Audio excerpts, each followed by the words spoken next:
Welcome back to Photoshop Basic Training Essentials, everyone.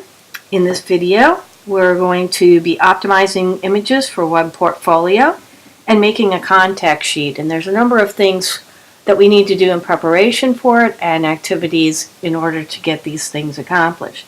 You'll be optimizing the images for web from class assignments or your own endeavors and experimentation to add to your online portfolio on Behance or any other online portfolio. You may wish to add several images of assignments or projects from other classes or personal work for your portfolio. So this would include Illustrator images, Fireworks images, Photoshop images, and the like. This may mean opening files created in those other programs to save the images prepared for web. You'll also make a contact sheet later on in another segment, which is a typical practice to show clients choices of artwork or photography for graphic projects. First of all, there's something in preparation that we need to do, and you should do. Add metadata info to your original artwork. Before ever putting your artwork online, you will need to add metadata such as the copyright, which is digital information about the file. It's not visible information, but it does reside with the digital information, and you'll be able to get at that either through Photoshop or through Adobe Bridge. And if there's any question about copyright, most new people to Photoshop or most amateurs really don't know anything about the metadata, so you have an advantage. First of all, you want to open your document, and I have a document here that's fresh, and I want to go to the File drop-down menu in Photoshop. Select File Info. This will open a window to add metadata that will reside with it, and all saved variations or formats from this particular file. So there are options listed to the left in the window, right in this location right here. The basic camera data, origin, there's different types of information. Now if it's from a camera, it would actually say the model and make of the camera itself and the exposure and different information. Also origin, where it came from. Now some of these things you might be putting in yourself. If there's a credit line to be put within your imagery. IPTC, you'll see that if you work for a news agency, there are pieces of information that reside with each and every photo, and it's helpful for archiving the information, each and every photo, because usually a news source or like a newspaper, they have a vast amount of different photographs, and each has its information on it. And in fact, they fall into like different categories. There's a scene code and things like that. So we don't want to mess with that right now. That is if you're working for a newspaper or magazine or something like that. GPS data would reside with wherever this image was taken. This one I've kind of modified from an earlier photograph, so I may have started with a fresh canvas. And then audio, if this is an audio based type of file, video data if there's that.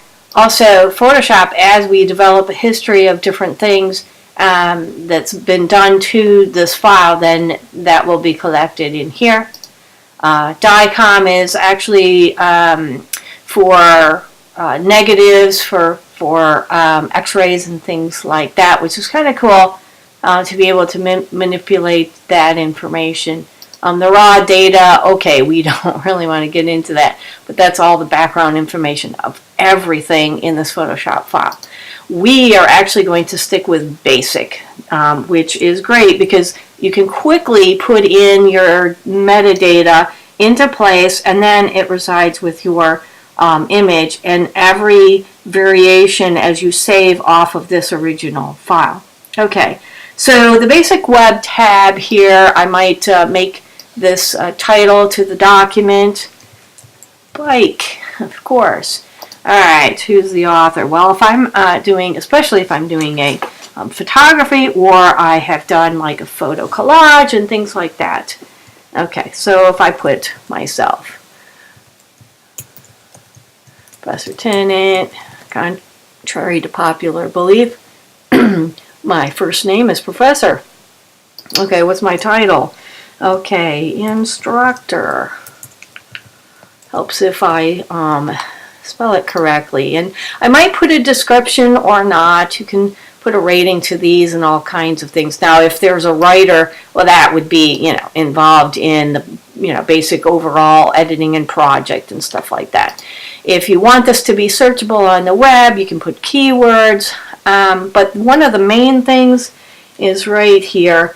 If you know the copyright, then we can put that in there.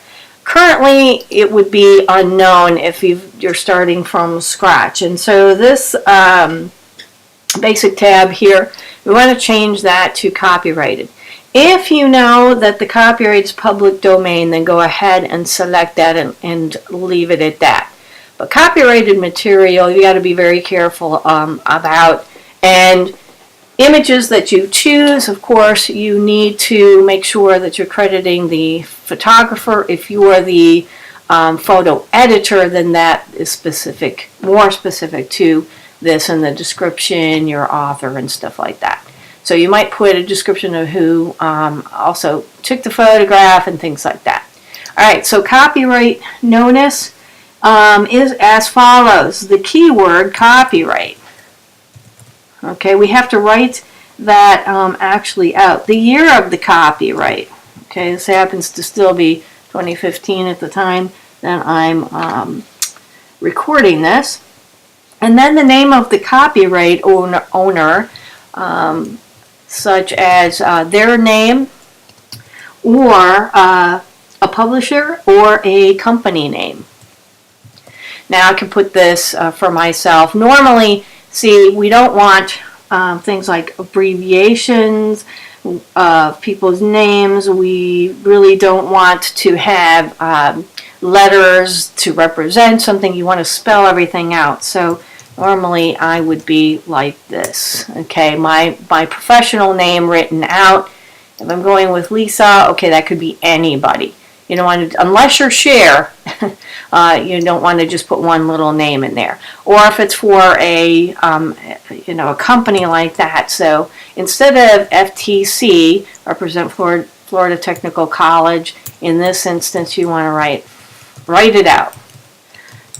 Don't put Florida Tech. There is a different Florida Tech along the coast. So Technical College. Okay, and so you would write that out, or whatever publishing entity that this image would belong to. Copyright is such that you need to make sure of who it belongs to. If you work for a company and you're making imagery and you're paid a salary from them, the images belong to them, not you. And if you're a freelancer and you're making and generating the artwork, then it belongs to you. Although when you put it or post it into their publication, the overall publication belongs to your client. You can put copyright. It will still protect that. But in any case, the legal usage and the legal written way that copyright is written out as a notice here, and also on any printed piece or anything that's available out there in the internet, you still want to add the copyright somewhere where the picture and image is posted. You write it out like this. If it's any other order, or you just abbreviate all kinds of things, that's not the official or legal way to write the copyright notice, and it will not hold up in court. In any case, let's click OK, and we have our metadata, which will reside with the image, and any variation saved from the file.